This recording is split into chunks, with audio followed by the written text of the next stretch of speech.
दोस्तों, इस भारत का हाल क्या हो गया है, आपको अभी जितना दिख रहा है उससे बुरा है। मेरे दोस्तों, मेरे देखने वालों, मेरे चाहने वालों, इस देश की हालत बहुत खराब हो गई है। 3 महीने पहले मुझसे किसी ने कम्युनिटी पर पूछा था कि भाई आपको क्या लगता है किसकी सरकार आएगी 24 में, तो मैंने बिना सोचे बोला था आएगा तो मोदी ही। वो ईमानदारी से नहीं बनेगी सरकार। ईवीएम पर पहले से ही तमाम देशवासियों को शक है। आप समझ रहे हैं, धांधलेबाजी हर चुनाव में सामने आती है भाजपा की, लेकिन होता क्या है आपको मालूम है। लेकिन अब मोदी सरकार ने कुछ ऐसा काम कर दिया है, यानी इलेक्शन कमीशन तक को मोदी जी ने अपनी जेब में रखने की तैयारी कर ली है। कानून ऐसा लेकर आने वाले हैं जिससे उस इलेक्शन कमीशन के जो हेड को चूज करने वाली कमेटी है उसमें चीफ जस्टिस ऑफ इंडिया नहीं होंगे, मोदी जी होंगे, मोदी जी के सपोर्टर होंगे और एक दूसरा होगा। तो मान लीजिए अगर 3 लोग हैं और 2 एक साथ हैं, तो कभी अगर वोटिंग भी हुई तो 2 हमेशा एक पर भारी पड़ेंगे। तो ये एक बहुत दिमाग चलाकर गंदा खेल खेला गया। भारत के संविधान और कानून और न्यायपालिका तंत्र के साथ खिलवाड़ कर दिया गया है। अब इस चीज से समझ लीजिए कि नूह में, हरियाणा में एक तरफा सरकार ने मुसलमानों के मकानों को ढाना शुरू किया। 700 लगभग मकानों को तोड़ दिया और तुरंत बिना किसी वजह के बहाना बना के, वो सब लीगल थे, सबके पास डॉक्यूमेंट थे, पिछली सरकारों ने जो मकान दिए थे वो भी तोड़ दिए गए। अब जब कोर्ट ने, जज ने पूछा कि आपने गैरकानूनी काम क्यों किया और दंगे के फौरन बाद आपने क्यों तोड़ा, क्या मकसद था, किसको दिखाना था, ये एक तरफा कार्रवाई, इस तरह का सवाल जिस बेंच ने उठाया था, अब खबर कंफर्म हो चुकी है कि उन जज की बेंच को ट्रांसफर कर दिया गया है। जी हाँ, सोर्स आपके सामने है, तमाम जगह खबर क्लियर है। आपको बता दूं कि जो जज थे नूह में बुलडोजर एक्शन को रोकने वाले हाई कोर्ट की बेंच, उसका ट्रांसफर कर दिया गया है। जस्टिस GS संधावलिया और जस्टिस हरप्रीत कौर जीवन को बेंच से हटा दिया गया है। इससे बड़ी बात और क्या बोलूं, पंजाब और हरियाणा हाई कोर्ट की इसी बेंच ने 7 अगस्त को नूह और गुरुग्राम में हुई हिंसा पर खुद संज्ञान लिया था। किसी ने PIL नहीं डाली थी, खुद संज्ञान लेते हुए बिल्डोजर कार्रवाई पर रोक लगाई थी। अब सवाल यह है, जिस बेंच ने हिम्मत करी मोदी की आंखों में आंखें डालकर, योगी सरकार और तमाम भाजपा की सरकार के आंखों में आंखें डालकर सवाल करने की कि आप एक तरफा कार्रवाई क्यों कर रहे हैं और आपका क्या मकसद है, और अगर इनका घर जिनका तोड़ा जा रहा है इनमें अगर दंगाई ना हो साबित तो फिर क्या होगा। ऐसे सख्त और सटीक सवाल करने वाली बेंच को ही 2 दिनों के अंदर ट्रांसफर कर दिया जाता है। सोचिए, ये हाल कर दिया है। इस्लामोफोबिया चरम सीमा पर है। बस ये समझ लीजिए कि भारत के मुसलमानों के गर्दन पर तलवार है और कभी भी आदेश वो देगा और वो कहेगा बना दो जलियांवाला बाग। पूरे देश भर के मुसलमानों को और ईसाइयों को घेर कर गोलियां मार दी जाएंगी। ऐसी तमाम अब तस्वीरें सामने हैं। बहुसंख्यक समाज के लोग रैली निकाल रहे हैं धर्म के नाम पर और हथियार लेकर चल रहे हैं। यानी पूरी तरह से मुसलमानों के जेनोसाइड की, ईसाइयों के जेनोसाइड की, दलितों के जेनोसाइड की पूरी तैयारियां की जा चुकी हैं और आदिवासियों को भी निशाने पर लिया जा रहा है। जरा सोच के देखिए, जो हक बोलता है, जो सच बोलता है, जो व्यक्ति सही काम करता है, अपना काम सही करता है, मोदी सरकार उसको ही हटा देती है।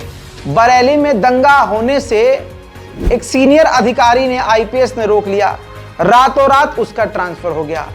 तो ये दंगा पसंद सरकार है। 24 से पहले देश में चाहे आग लगानी पड़ जाए अपनी गद्दी बचाने के लिए, भाजपा वो भी कर देगी।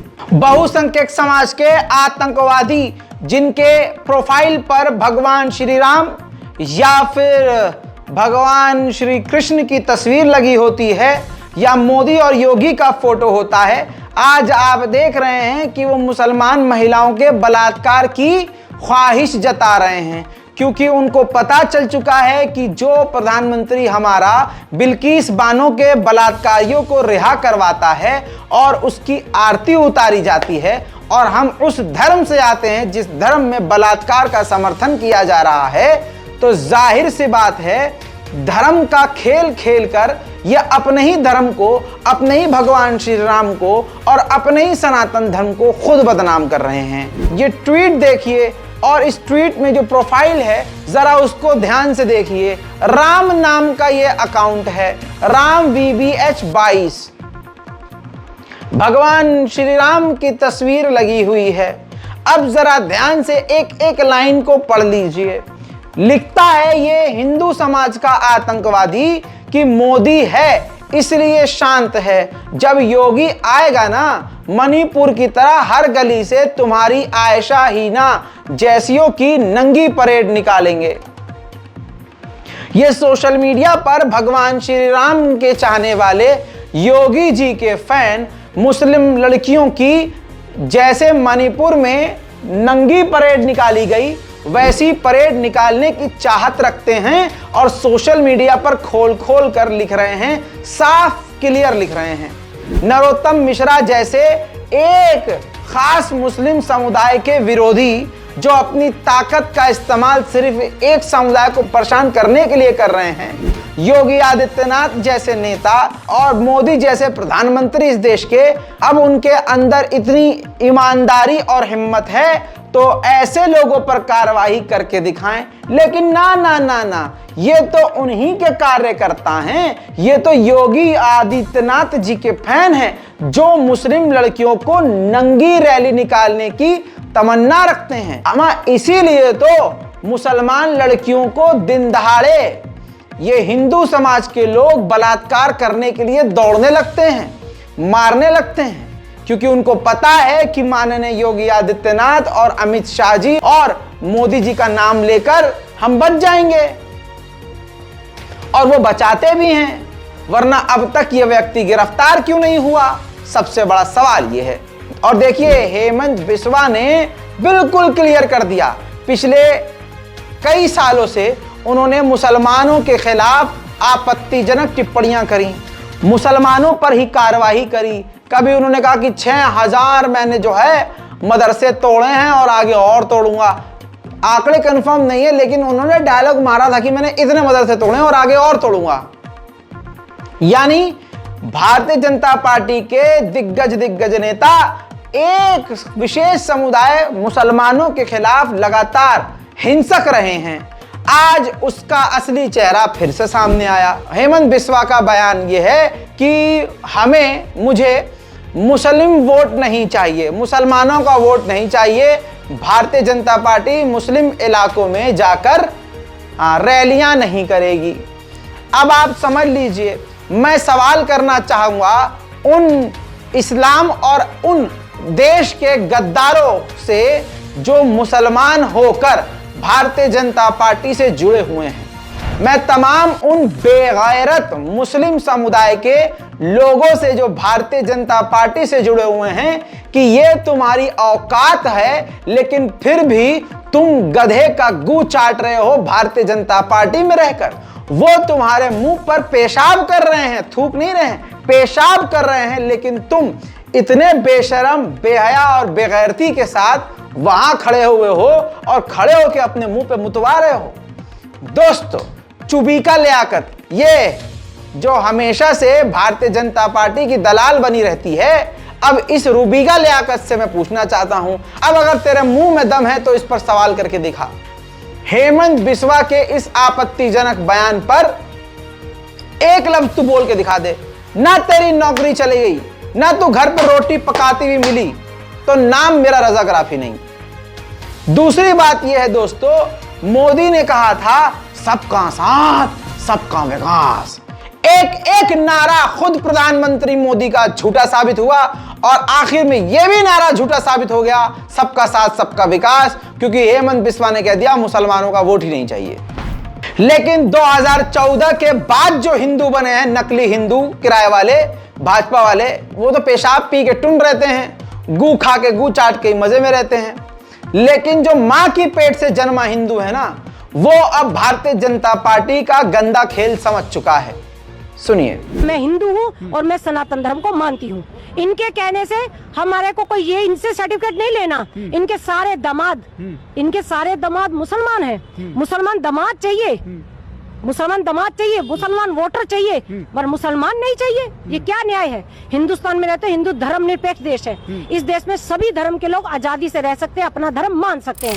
दोस्तों, भारतीय झूठा पार्टी, इसका हर नेता, हर व्यक्ति झूठ बोलने में इतना बेशरम और इतना एक्सपर्ट है कि पार्लियामेंट में, यानी इस देश के सबसे जरूरी और सबसे अहम मंदिर के अंदर, सच के मंदिर के अंदर जाकर झूठ बोलता है। अमित शाह का कल एक खुला झूठ आपके सामने आ चुका है कि जिस महिला के बारे में वो कह रहे थे कि उसको मोदी जी ने ये दिया, मोदी जी ने वो दिया, उस महिला ने ही बीबीसी की रिपोर्ट पर दर्जनों जगह चैनल पर कह दिया कि भारतीय जनता पार्टी ने मुझे कुछ नहीं दिया, राहुल बाबा ने मेरी मदद करी थी। लेकिन देखिए, एक बड़ा समाज झूठा समाज बन चुका है, एक बड़ा देश का अंग मक्कार बन चुका है, क्योंकि उनको नफरत का इंजेक्शन 2014 से दिया जा रहा है। अब उन्हें दिख भी रहा है कि मेरा बाप झूठ बोल रहा है, तो बाप को झूठा नहीं बोल सकते, वरना बाप इनको 2-2 रुपया जो रोज का देता है वो देना बंद कर देगा। एक और इसी तरह से झूठ आज मैं आपके सामने रखने वाला हूं। देश के गृह मंत्री ने इतना बड़ा संसद में झूठ बोला कि जिसकी कोई इंतहा नहीं है। गृह मंत्री ने बोला कि मोदी ने एक कॉल करके यूक्रेन और रूस की जंग 3 दिन के लिए रुकवा दी थी, 3 दिन के लिए, और उस दौरान 27,000 भारतीयों को यूक्रेन से निकाला गया। जबकि उसी वक्त भारतीय विदेश मंत्रालय के प्रवक्ता अरिंदम बागची ने साफ कहा था कि यह सिर्फ एक मजाक लगता है, यह सुनने में सिर्फ एक हंसी वाली बात लगती है कि कोई देश अपनी खतरनाक जंग किसी के कहने से रोक दे। सुनिए। यूक्रेन से उड़ानें कर दोनों राष्ट्राध्यक्षों से बात कर 3 दिन तक युद्ध बंद कर 23,000 भारतीयों को घर पे लाने का काम Narendra Modi. Extrapolating that to say that somebody is holding a bombing or that this is somewhere we are coordinating that, I think is absolutely inaccurate. I don't think if I could be more facetious, then it will extrapolate itself. So we would then order a resumption of bombing. I think that's really getting a bit much ahead of ourselves. सुना दोस्तों, भारत का अगर गृह मंत्री संसद में खड़ा होकर झूठ बोल रहा है तो सोचिए क्या ही वो सच बोलता होगा। लेकिन आप जानते हैं बीजेपी मतलब भारतीय झूठा पार्टी, तो उसका तो बनता ही है भारतीय झूठा पार्टी। झूठ तो बोलना बनता ही है, ये नहीं बोलेंगे तो फिर कौन बोलेगा। सवाल ये भी है, अब मैं यहां पर सवाल करना चाहता हूं कि मान लिया अमित शाह जी कि मोदी जी ने फोन करके रूस और यूक्रेन की जंग रुकवा दी, लेकिन उसी मोदी के अंदर इतना दम इस वक्त नहीं नजर आ रहा कि मणिपुर जो 3 महीने से चल रहा है, एक फोन करके रुकवा दे जंग। वहां मैतेई और कुकी के बीच जो आग लगी हुई है रुकवा दे। 56 इंच की छाती अब भारत के अंदर काम क्यों नहीं करती? म्यांमार से आप कह रहे हैं कि गुंडे घुस के आ रहे हैं, आतंकवादी घुस के आ रहे हैं, तो वो 56 इंच की छाती का दम कहां गया जिसने रूस और यूक्रेन का जंग रुकवा दिया था आपके झूठ के मुताबिक? तो क्यों नहीं रुकवा पा रहे मणिपुर में दंगा है? तो घर में आग लगी है और आप ये कह रहे हैं कि घर की आग जो नहीं बुझा पा रहा, उसने रोड पर जो 4 किलोमीटर दूर आग लगी है उस आग को बुझवाया। वाह वाह भैया वाह। दोस्तों, इस हाल में भी ये ताजा जानकारी दे दूं, ये जो मणिपुर की जो हालात हैं इतने खराब हैं कि असम की जो राइफल सेना है उसको मोदी जी निकाल रहे हैं, क्योंकि मणिपुर की पुलिस जो है भिड़ रही है, पसंद नहीं कर रही है। तो आपको बताऊं, कुकी समुदाय ने, ये देखिए रिपोर्ट मौजूद है न्यूज़ 24 की, कुकी समुदाय के 10 विधायकों ने प्रधानमंत्री मोदी को चिट्ठी लिखी है, चिट्ठी कि मेहरबानी करके आप आसम राइफल को, हमारे भारतीय सेना को पीछे ना करें। और सोचिए अगर हमारी आर्मी पीछे हट गई तो फिर आदिवासियों का और वहां रह रहे ईसाइयों का हाल। मैतेई समुदाय के भारतीय जनता पार्टी के समर्थक वाले ग्रुप क्या कांड करेंगे। मणिपुर हिंसा को 100 दिन हो गए। जो बंदा 3 दिन तक रूस और यूक्रेन की जंग रुकवा पा रहा है, 100 दिन से मणिपुर में कुछ उखाड़ नहीं पाया। कुकी समुदाय के लोगों ने रैली निकाली है 100 दिन जुल्म झेलने के बाद। कुकी समुदाय आदिवासियों का इसमें नरसंहार हुआ है। दोस्तों, जहां पिछले 3 माह 160 से अधिक मौत हो गई है, 5000 घर जला दिए गए हैं, 60,000 लोग बेघर हो गए हैं, जिसमें आदिवासियों को सबसे अधिक जान माल का नुकसान हुआ है, आप देख सकते हैं। लेकिन सरकार मूक दर्शक बनी हुई है। इवन जो विपक्ष की जितनी पार्टी हैं सब खड़े होकर सवाल करते हैं तो मोदी जी उसी संसद में सूरज जी हंस तो लीजिए ये करते हैं। सोचे राहुल गांधी ने क्या कहा।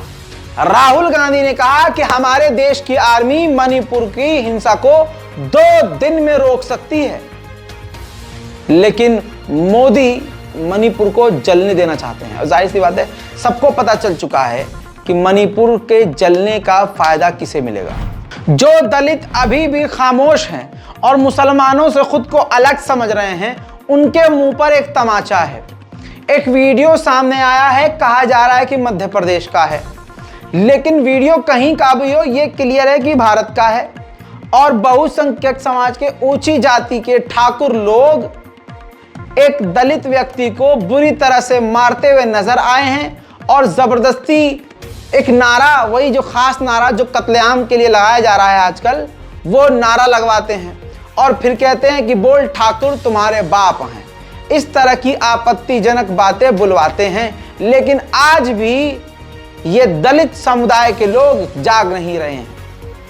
इनको बेवकूफ बना दिया गया, तुम भी हिंदू हो, तुम भी, मतलब इनका इस्तेमाल किया जाता है दंगों में, और अकेले में इन्हीं को यही हिंदू समाज से जुड़े हुए लोग मारते हैं, पीटते हैं, नीचा दिखाते हैं। ब्लर है वीडियो, सेंसर है, अच्छी बात नहीं है आपको क्लियर दिखाना, आपत्तिजनक चीजें हैं, लेकिन सुनिए।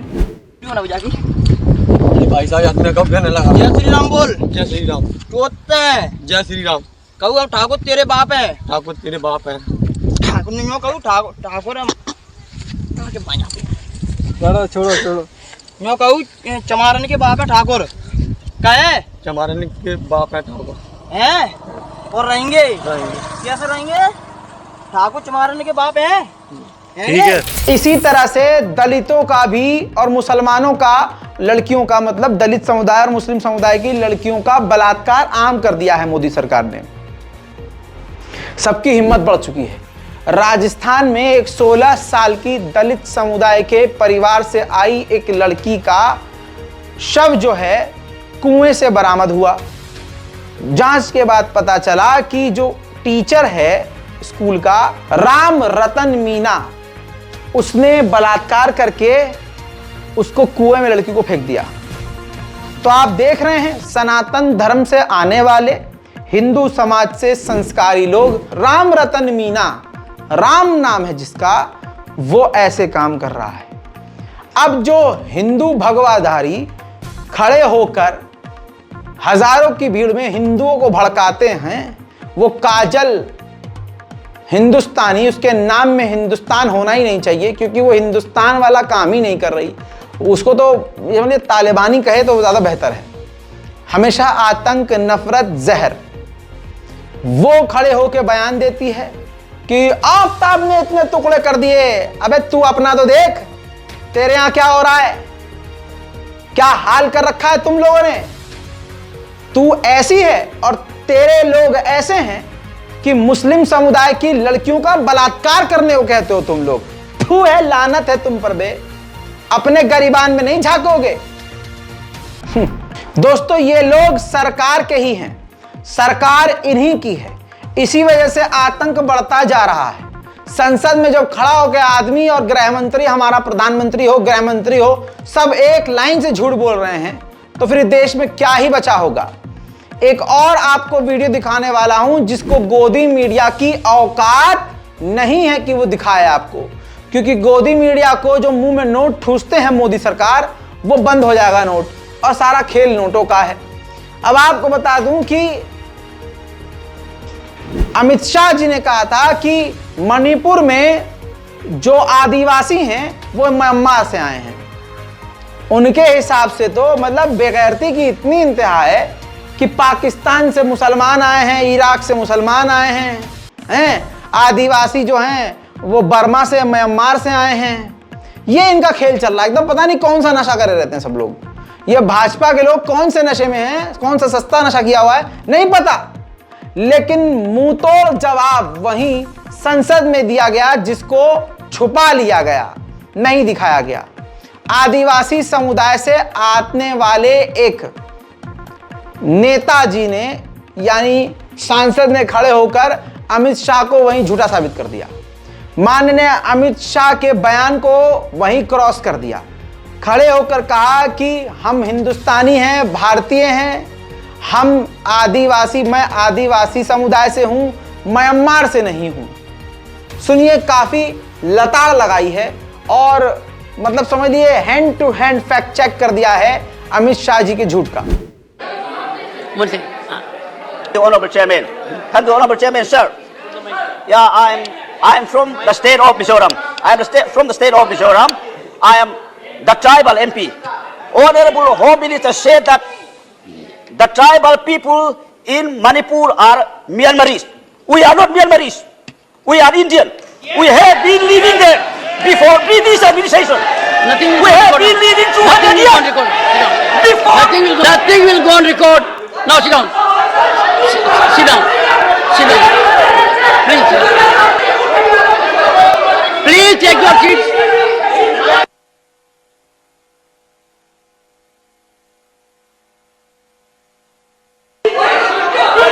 Come on now.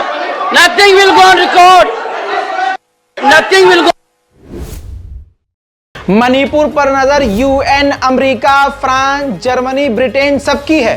यूरोपीय यूनियन की पार्लियामेंट ने तो इस पर चर्चा भी की थी, लेकिन भारत के प्रधानमंत्री पूरी प्लानिंग से आते हैं। बिल्कुल क्या कहें, इंसानियत नाम की चीज ही नहीं है, हंसने लगते हैं। और 2 घंटा लगभग बीतने के बाद जब शुरुआत में ही सारे विपक्ष के लोग बाहर हो गए, तो सिर्फ 1.5 मिनट के लिए 2 घंटे के बाद वो मणिपुर पर बोले। 1.5 से पौने 2 घंटा वो अपनी तारीफ में लगे रहे। जो बात मैंने कल बताई थी, जो मैंने नोटिस करी थी, वही इंटरनेशनल मीडिया ने नोटिस करी। ब्रिटेन के सबसे बड़े अखबार टेलीग्राफ का आप फ्रंट पेज देखिए, इससे बड़ा कोई जिल्लत वाला मामला क्या होगा मोदी के लिए। पूरी तरह से जलील करके रख दिया मोदी सरकार को, बल्कि तस्वीर आप जिसकी देख रहे हैं उसे ही जलील किया है इस अखबार ने। पूरे फ्रंट पेज पर ब्ला ब्ला ब्ला ब्ला ब्ला ब्ला ब्ला ब्ला ब्ला ब्ला ब्ला ब्ला ब्ला ब्ला ब्ला द रिकॉर्ड ब्रेकिंग ब्लास्फेमी, यानी पूरे अखबार में यह दिखा दिया कि मोदी ने जो कुछ बोला सब बकवास बकवास, फालतू की बात बोली, मुद्दे की बात कोई नहीं करी, मणिपुर की पॉइंट की कोई बात करी नहीं। एक इंटरनेशनल अखबार मोदी जी के बयान की ऐसी धज्जियां उड़ा देता है, और कल फिर ये बेशर्मी से खड़े होकर कहेंगे व्हाट्सएप यूनिवर्सिटी वाले, और खुद व्हाट्सएप यूनिवर्सिटी छोड़िए, व्हाट्सएप यूनिवर्सिटी का प्रधानाचार्य भारत के प्रधानमंत्री मोदी खड़े हो अपनी तारीफ करते हैं। पूरी दुनिया में हमारा डंका बज रहा है। यह विपक्षी दलों ने जो बुरा चाहा, जिसका बुरा चाहा उसका अच्छा हुआ है। सबसे बड़ा एग्जाम्पल उसका मैं हूं। अरे 60 लोग मर गए, ईसाई समुदाय परेशान, मणिपुर में आग लग रही है, वहां पर मैतेई ने हथियार उठा रखा है, ईसाइयों ने हथियार उठा रखा है, एक स्टेट में आग लगी हुई है, आप अपनी तारीफों के पुल बांध रहे हो। यही वजह है कि इंटरनेशनल अखबार ने लिख दिया ब्ला ब्ला ब्ला ब्ला ब्ला ब्ला ब्ला ब्ला ब्ला ब्ला ब्ला ब्ला ब्ला ब्ला ब्ला ब्ला ब्ला ब्ला ब्ला ब्ला ब्ला। इससे बड़ी बेइज्जती क्या होगी?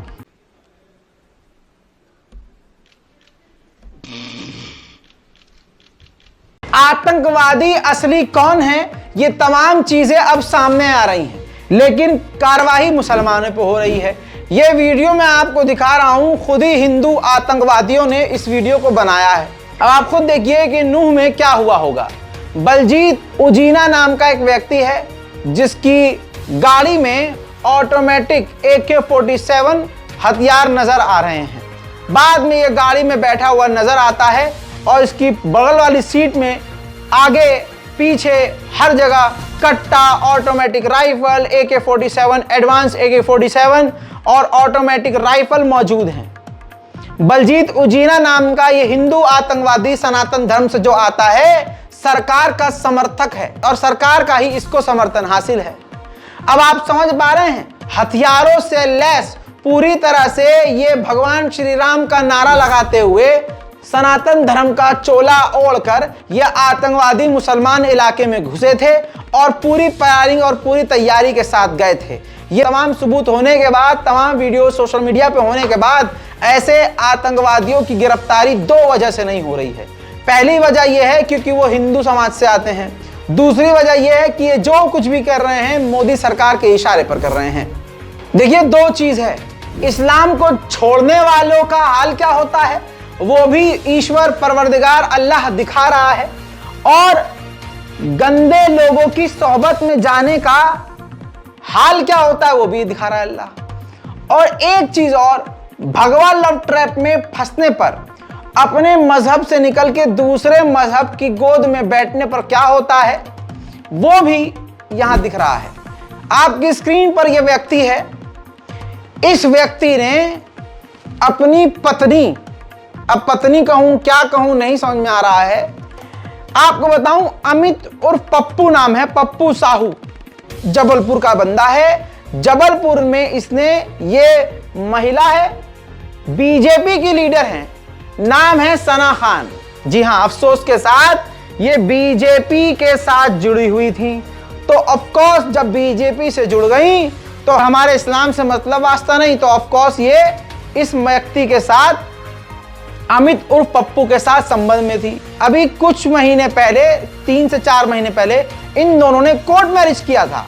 और अब जो है खबर यह है कि सना खान जो बीजेपी की लीडर थी, पति अमित उर्फ पप्पू साहू ने जबलपुर में अपनी पत्नी का कत्ल कर दिया। मन भर गया होगा, 4 महीना बहुत होता है। ऊपर से भैया आज सनातन धर्म वाले यही सिखा रहे हैं कि मुसलमान महिलाओं और लड़कियों को मारो, सवाब मिलेगा, पुण्य मिलेगा। बहरहाल वजह जो भी हो, भारतीय जनता पार्टी की नेता थी सना, मुस्लिम समुदाय से आने वाली लड़की। उसके साथ 4 महीने पहले वो साहू कर चुका था कोर्ट मैरिज, और अब उसने पुलिस के सामने एक्सेप्ट किया है कि हाँ उसने मर्डर किया। दैनिक भास्कर की रिपोर्ट मौजूद है। पुलिस ने इस पूरे मामले में अमित साहू के अलावा 2 अन्य लोगों को भी हिरासत में लिया है, जिन्होंने इस हत्याकांड में अमित साहू का साथ दिया था। फिलहाल अब देखना यह होगा कि पुलिस इस पूरे मामले में कार्रवाई करती है तो और कितना सच सामने आता है। अब आई बात समझ में, इस्लाम से भी गई, दुनिया से भी गई, इज्जत से भी गई, और जिस पार्टी के लिए और जिस चीज के लिए सब छोड़ दिया था वो भी धरा का धरा रह गया। मध्य प्रदेश के नेता बहुत उछलते हैं, यह मध्य प्रदेश है, राजस्थान नहीं, यहां पर जहाज पर कार्रवाई की जाएगी। अच्छा, करके दिखाओ कार्रवाई। इस बुढ़े को देखिए, सनातन धर्म का ये बुढ़ा है, हिंदू समाज का ये बुढ़ा है। आपको बताऊं, मामला मध्य प्रदेश का है। अपनी 11 साल की नाबालिग लड़की को घर में सोता देखकर ये पोचा सिंह, जी हाँ पोचा सिंह हिंदू, ने बलात्कार कर दिया अपनी सगी बेटी का। जब बेटी ने ये वारदात सबको बताने की धमकी दी तो बाप ने, बलात्कारी बाप ने अपनी बेटी का सर कुचल दिया पत्थर से और मार दिया। तस्वीर आप देख चुके हैं, गिरफ्तार पुलिस ने कर लिया है। बस आपको बताना यह था कि ये खबरों में नहीं आएगी खबर, क्योंकि दंगाई चोपड़ा और ये जितने भी मेरे पीछे आपको आतंकवादी एंकर लश्कर नोएडा नजर आ रहे हैं, ये और इनकी 7 नस्लें दम नहीं रखती कि ये खबर दिखा सके, क्योंकि ये बलात्कार को सपोर्ट करने वाले हैं। समझ रहे हैं? ये बोलेंगे तब, चीखेंगे तब जब क्रिमिनल और क्राइम करने वाला मुसलमान होगा। बात इन्होंने निकाली है आड़ भक्तों ने, तो बहुत दूर तक लेके जाऊंगा। इस्लाम पर उंगली उठाते हैं और ये भाषण देती है वो हैवान, वो काजल हिंदुस्तानी, भड़काती है लोगों को, हिंदुओं को बेवकूफ बनाती है और अपने मामलों को अंदर दबा के ऐसे रख लेती कि नहीं नहीं ये नहीं बताना किसी को, ये बता के दिखा अगर तेरे में दम है तो, इस पर बोल के बता। अगर तू सच में सनातनी है तो अपनी औकात दिखा और बता के दिखा। ये मामले तू स्टेज से बोलकर दिखा। दोस्तों, ये भोपाल का मामला है, सनातन धर्म का मामला है। हिंदुओं में क्या होता है देखिए। इल्जाम मुसलमानों पर लगाते हैं, इसी लैंग्वेज का इस्तेमाल करते हैं ना, तो उसी लैंग्वेज के हिसाब से जवाब आप सुनिए। मुसलमानों में जो कुछ भी होता है, लेकिन ये देखिए क्या हो रहा है। 2 परिवार के लोग, एक का पति पंडित था और एक का पति सुनार की दुकान में काम करता था। पंडित का अपने दोस्त की पत्नी से नाजायज संबंध हो गया शुरू, आप समझ रहे हैं। बाद में जब मन भर गया तो वाइफ के साथ मिलकर शादीशुदा प्रेमिका की हत्या कर दी। सलवार कमीज पहनकर गया था पुजारी, नकाब हटा तो दाढ़ी दिखने से पकड़ा गया, आप समझ रहे हैं। प्रीति शर्मा 29 साल जो मर गई है, इसके साथ पंडित जी का नाजायज संबंध था, लेकिन इसके पति का नाम मनोज शर्मा है और अपने पति के साथ रहती थी। 2014 में इसकी शादी हुई थी। मनोज शर्मा 38 साल, प्रीति का पति, जो कि चौक बाजार में एक सुनार की दुकान में काम करता था। राम निवास मिश्रा यह पंडित का नाम है। राम निवास प्रीति के पति मनोज का रिश्तेदार है, वह मनोज की बुआ के लड़के का साला है। शीतला माता मंदिर के पास रहता है और दुर्गा माता मंदिर का पुजारी है। शालिनी मिश्रा पुजारी की पत्नी है और वो हाउसवाइफ है, लेकिन मृतक जो लड़की थी प्रीति यानी अपने पति के गर्लफ्रेंड को वो जानती थी। बहरहाल पुजारी साहब जो हैं अपने रिश्तेदार की बीवी के साथ नाजायज संबंध में थे और जब कत्ल किया है तो इस कत्ल में पुजारी की पत्नी उसके पति के साथ थी, आप समझ रहे हो। अब यहां दोनों गलत हैं। 2014 में प्रीति की शादी होती है अपने पति से, 3 बच्चे हैं, कितने साल हो चुके हैं, लेकिन इसके बावजूद उसके मन में लड्डू फूट रहा था पंडित के लिए, तो पंडित के साथ उनका शुरू हो गया खेल। मन भर गया पंडित का तो पंडित जी ने मंत्र फूंक दिया, घप घप घप, खेल खत्म। ये भी खबर आपसे छुपाई जाएगी, लेकिन गोदी मीडिया का बाप जिंदा है, मैं बताऊंगा और इनको नंगा करूंगा। इस वीडियो को इतना शेयर कीजिए कि जो सोशल मीडिया पर कुत्ते हैं, जो इस्लाम पर भौंकते हैं, जो सुअर नस्ल के हैं, जो सुअरों के झुंड में चलते हैं, उनको पता चले कि तुम्हारी औकात ये है, औकात जो है ये है। तो औकात में ही रहें, औकात में ही रहें, इसलिए इस वीडियो को शेयर करें। भारत के आतंकवादी चैनल सुअर दर्शन उर्फ सुदर्शन चैनल के एक फेक न्यूज फैलाने वाले पत्रकार पर बड़ी कार्रवाई हो गई है। मेरे दोस्तों, आइए वो ट्वीट दिखाता हूं, ध्यान से देखिए। एक फेक न्यूज, मतलब जो सुअर दर्शन है वो पूरा का पूरा फेक न्यूज चलाता है। इसके अंदर काम करने वाले तमाम लोग फेक न्यूज फैलाते हैं। दोस्तों, मुकेश कुमार नाम का ये फेक न्यूज पैडलर जो सुअर दर्शन में काम करता है, लिखता है कि गुड़गांव की पुलिस कमिश्नर को अल जजीरा न्यूज चैनल से फोन किया जाता है, हिंदुओं के खिलाफ कार्रवाई के लिए दबाव बनाया जा रहा है, और डीसी गुरुग्राम को फोन आने के बाद इतने दबाव में आ जाती है कि कहीं से भी हिंदूवादी कार्यकर्ताओं को उठा रही हैं, और इसने सीएम साहब को मेंशन मार दिया। ये वो ट्वीट है, जो ट्वीट आपको दिखा रहा हूं बेहद जरूरी है, इसको ध्यान से देखिए, यही सबसे बड़ा सबूत है। इसमें जो अधिकारी हैं उनकी तस्वीर को भी इसने लगाया, अल जजीरा का लोगो लगाया और फेक न्यूज भारत के आतंकी चैनल सुअर दर्शन का भी लोगो इसने लगाया। दोस्तों ये खबर तेजी से फैली क्योंकि झूठ को रोक नहीं रही थी पुलिस, तो इसकी हिम्मत इतनी बढ़ चुकी कि इन्होंने इतना बड़ा झूठ बोल दिया। लेकिन इसके बाद जब ये वायरल हुआ मामला तो इस पत्रकार को गिरफ्तार कर लिया गया। गिरफ्तारी की जानकारी सुअर दर्शन को पता चल गई थी, लेकिन इन तमाम चीजों के बाद सुदर्शन न्यूज ने क्या ट्वीट किया आपके सामने है। जल्दी से एक फेक न्यूज और बनाई गई। लिखा गया कि सुदर्शन न्यूज के रेजिडेंट एडिटर मुकेश कुमार का गुरुग्राम से दिन दहाड़े अपहरण हुआ है। वे मेवात में संघर्ष कर रहे हिंदू कार्यकर्ताओं की मदद करने पहुंचे थे, यानी दंगा करने पहुंचे थे।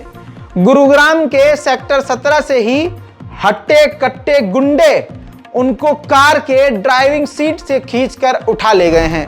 आपने क्या समझा अभी तक कि फेक न्यूज फैलाता है एक व्यक्ति सुअर दर्शन का, और जब वो गिरफ्तार हो जाता है तो उसकी गिरफ्तारी पर भी एक और फेक न्यूज बनाई जाती है। फिर गुरुग्राम पुलिस ने उसकी ऑफिशियल जानकारी दी, लेटर हेड जारी किया। ये देखिए, एक एक लाइन को आप मेरे साथ पढ़ेंगे। गुरुग्राम पुलिस ने जो सुअर दर्शन आतंकवादी चैनल को एक्सपोज किया है, देखिए 11 अगस्त 2023 असत्य व भ्रामक ट्वीट करने वाला व्यक्ति गिरफ्तार।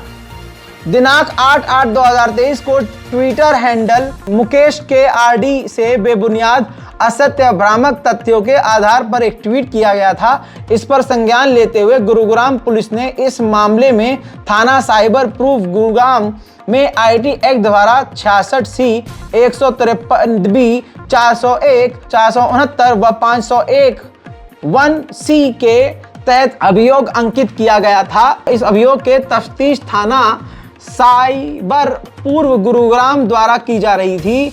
आज दिनांक 11/8/2023 को भ्रामक असत्य तथ्यों को ट्वीट करने वाले मुकेश नामक व्यक्ति को थाना साइबर पूर्व गुरुग्राम की टीम ने उपरोक्त अभियोग में गिरफ्तार किया।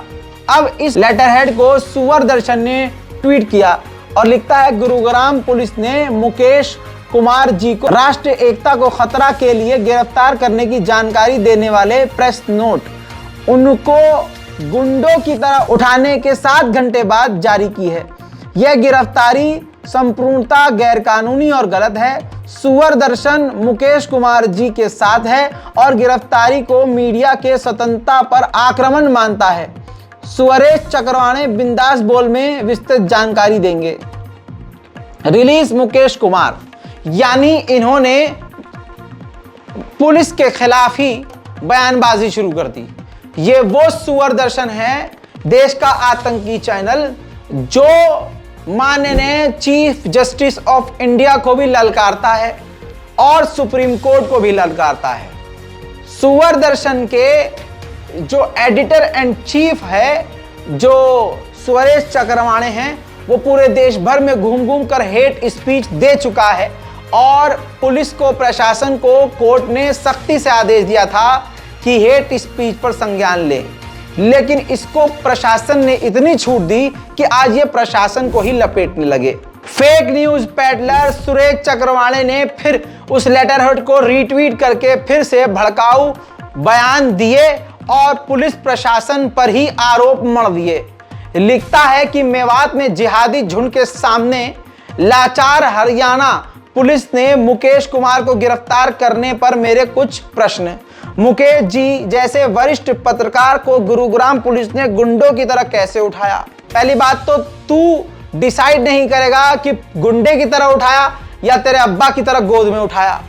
दूसरा सवाल इसने किया, गिरफ्तारी करने आई जो पुलिस थी वो यूनिफॉर्म में क्यों नहीं आई? तो इसका जवाब ये है कि बकलैंडे सुन, तेरी औकात नहीं है कि तू प्रशासन से पूछे कि वो वर्दी पहन के आ रहे हैं या बिना वर्दी के आ रहे हैं। अगर वर्दी में आते तो तेरा चोर डकैत वहां से फरार हो जाता। दूसरी बात, क्राइम ब्रांच और जो पुलिस प्रशासन है उनके काम करने का तरीका अलग होता है। जो क्रिमिनल होते हैं उनको पकड़ने का तरीका अलग होता है। मास्टरमाइंड जो होते हैं उनको पकड़ने का तरीका अलग होता है। दूसरी बात यह है कि जब जामिया पर या दूसरे जगहों पर मुसलमानों पर हमला करते हैं या पुलिस जब उन पर कोई कार्रवाई करती है सादी वर्दी में, तब तूने यह सवाल नहीं पूछा। अगला सवाल लिखता है कि मेवातियों के जहादियों के झुंड से कांपने वाली पुलिस पत्रकार को गिरफ्तार कैसे कर रही है। पहली बात तो यह है कि मेवातियों के आतंकवादी सरगना का अगर नाम खुलेगा तो उसमें तेरा नाम आएगा। दूसरी बात यह है कि जो वहां दंगा हुआ था उसमें तुझे भी मालूम है और तेरे बाप को भी मालूम है कि मोनू मानेसर का उसमें अहम रोल है और बिट्टू बजरंगी का भी उसमें अहम रोल है, तेरा भी उसमें अहम रोल है। तो तू तो गिरफ्तार नहीं हुआ, मोनू मानेसर गिरफ्तार नहीं हुआ और मुसलमानों के मकानों को तेरे ही इशारे पर तोड़ा गया। तेरे ही पत्रकारों ने एनकाउंटर के लिए आवाज उठाई और एनकाउंटर भी हुआ। कल तेरे ही पत्रकार ने यह जानकारी दी थी। तो अब अगर साबित हुआ है कि तेरा बंदा झूठ बोल रहा था, तो जब वो गिरफ्तार हो गया तो इतनी मिर्ची क्यों? दोस्तों अगला सवाल आप देखिए, ये पुलिस पर भी आरोप लगा रहा है, लोगों को, हिंदुओं को भड़का रहा है। अब ये हिंदू हिंदू करेगा ताकि ये बेचारे सीधे साधे हिंदू इसके साथ खड़े हो जाएं। हिंदू महिलाओं के अत्याचारी खुलेआम घूम रहे हैं और डरपोक पुलिस मुकेश कुमार के एक ट्विटर पर एफआईआर कर रही है। हाँ कर रही है क्योंकि तू खुद खुला हुआ घूम रहा है, तू खुद झूठा है, तेरा बंदा झूठा है, तुम फेक न्यूज चला रहे हो। अगला सवाल देखिए, एक अधिकारी के ईगो के आगे हरियाणा सरकार नतमस्तक है। इस गिरफ्तारी पर राष्ट्रवादी पत्रकार क्यों मौन है? यही गिरफ्तारी गैर भाजपा राज्य से होती तो वह क्या करते? पत्रकारों के संगठन और मानव अधिकार वाले कहां हैं? क्या मेवात के हिंदुओं की बात करना हरियाणा सरकार की नजर में अपराध है? दोस्तों एक जानवर, एक फेक न्यूज पेडलर इसका गिरफ्तार हो गया तो इसको मानव अधिकार नजर आ गया। ये कितने डरपोक, कितने डरे हुए हैं। पैंट में मूत दिया इन्होंने, पेशाब निकल गया इनका, फूट गए अंडे। अरे बाप रे बाप, गिरफ्तार हो गया। अगर ईमानदारी से इनके तमाम ट्वीट्स की जांच की जाए, गुरुग्राम पुलिस के आगे हाथ जोड़ रहा हूं कि अपनी गैरत को आगे रखिए, अपनी ईगो को आगे आपको रखना होगा। ये एक को कह रहा है ईगो, बल्कि पुलिस प्रशासन के अंदर ईगो होना चाहिए इस मामले में कि एक अपराधी फेक न्यूज पेडलर आप तमाम प्रशासन पर उंगली उठा रहा है। ऐसा कैसे हो सकता है? तो आपसे हाथ जोड़कर अनुरोध है, इसके खुद के ट्वीट की जांच की जाए, सारे अकाउंट की जांच की जाए और जो फेक न्यूज मिले तुरंत उस पर कार्रवाई करके इसके ऊपर भी एफआईआर की जाए और उसको भी बंद किया जाए, जांच की जाए, जरूरी है। दिल्ली पुलिस, गुड़गांव पुलिस, तमाम देश के पुलिस प्रशासन को देखना चाहिए कि कल तक आप जिसको बचा रहे थे ये आपके ऊपर ही प्रहार कैसे कर रहे हैं। इनकी हिम्मत देखिए। सुएज चक्रवाणे ने महिला अधिकारी के एक वीडियो को शेयर किया और लिखा, जब एफआईआर हिंदू के हत्यारे जावेद अहमद पे हो तो मैडम कह रही हैं कि केवल एफआईआर से गिरफ्तारी नहीं हो सकती है, मामला डीसी गुरुग्राम के अल जजीरा कॉल ट्वीट का हो तो मोहतरमा सुदर्शन के रेजिडेंट एडिटर मुकेश कुमार को गुंडों की तरह तत्काल गिरफ्तार करती है। अब इसी को रिट्वीट करके सुअर दर्शन में काम करने वाले, हिंदू मुसलमान दंगा भड़काने में अहम रोल निभाने वाले सागर कुमार रिट्वीट करता है और लिखता है, खट्टर साहब इस महिला अधिकारी पर कार्रवाई करो। और खट्टर साहब को यह मेंशन करता है। यह वही बंदा है जो मेवात में मुसलमानों के मकानों को तोड़ने को कहता है। जब मकान तोड़े जाते हैं तो यह कहता है कि देखिए हमारी मांग पूरी की गई। फिर यह कहता है कि हमारी मांग यह है कि मुसलमानों का और जिहादियों का एनकाउंटर हो। फिर यह रिट्वीट कल करता है कि हमारी बात पूरी हो गई और सरकार ने, प्रशासन ने 2 जिहादियों का एनकाउंटर किया।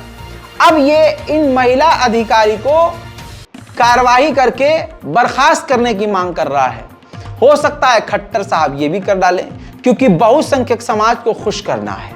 सोचिए, फेक न्यूज फैलाने पर सुदर्शन पर पहली बार कार्रवाई हुई, पहली बार प्रशासन ने पहली बार कार्रवाई करी और फिर अपने आप को बचाने के लिए हिंदू मुसलमान दंगे की आग लगाना शुरू कर दिए। देखिए इस बंदे को ध्यान से देखिए, ये रोज मुसलमानों के खिलाफ ट्वीट कर रहा है। अब ये देखिए इसने कितनी बड़ी बात लिखी है और खट्टर साहब को मेंशन किया है, पूरी तरह से दंगे की साजिश, पूरे मामले को हिंदू मुसलमान एंगल दे दिया। लिखता है खट्टर साहब, सुदर्शन के संपादक पर इस महिला अधिकारी की कार्रवाई पर देश का जिहादी और वामपंथी वर्ग इतना खुश क्यों है? कौन लोग हैं इसके पीछे? अबे सुन, इसके पीछे कोई नहीं है। उसकी गिरफ्तारी के पीछे तेरा झूठ है, इसकी गिरफ्तारी के पीछे तुम्हारा जहरीला दिमाग है। तुम्हें लगा कि तुम्हारे हाथ में ताकत है, सरकार तुम्हें कुछ कह नहीं रही है तो तुम प्रशासन को ही गरियाना शुरू कर दोगे। देश को आग लगाने के लिए तुम इतना पगला जाओगे कि तुम पूरा फेक न्यूज बिना किसी सोर्स के मनगढ़ंत कहानी लिखकर ट्वीट करोगे और प्रशासन आंख मूंदे बैठा रहेगा।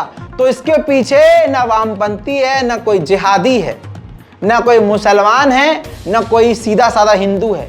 इसके पीछे सिर्फ और सिर्फ सुदर्शन में काम करने वाले आतंकवादी, फेक न्यूज पैडलर और तेरे जैसे मक्कार और झूठे और देश में खतरा पैदा करने वाले लोग हैं, और इसके अलावा कोई नहीं है। फेक न्यूज फैलाने पर जब इन पर कार्रवाई होती है तो इतना बौखला जाते हैं कि ये सरकार को भी कोसते हैं, प्रशासन को भी गाली देते हैं। अगला एक और ट्वीट दिखा रहा हूं इसका। सागर कुमार लिखता है कि सोचो, कई लोगों का सर तन से जुदा करवा चुका जिहादी पत्रकार का ये बड़ी बड़ी सरकार बाल तक बाका न कर पाती, लेकिन सारी हैकड़ी हमारे ऊपर निकालनी है। ये वो बंदा है जो कल तक थैंक यू कह रहा था खट्टर साहब को, क्या आपने हमारे कहने पर मुल्लों का घर तोड़ दिया, एनकाउंटर करवा दिया। आज इनके एक फेक न्यूज पैडलर को गिरफ्तार कर लिया तो ऊपर से नीचे तक हिल कर रह गई है। तो दोस्तों, देश का ना हिंदू बुरा है, ना मुसलमान बुरा है, ना सिख बुरा, ना ईसाई बुरा।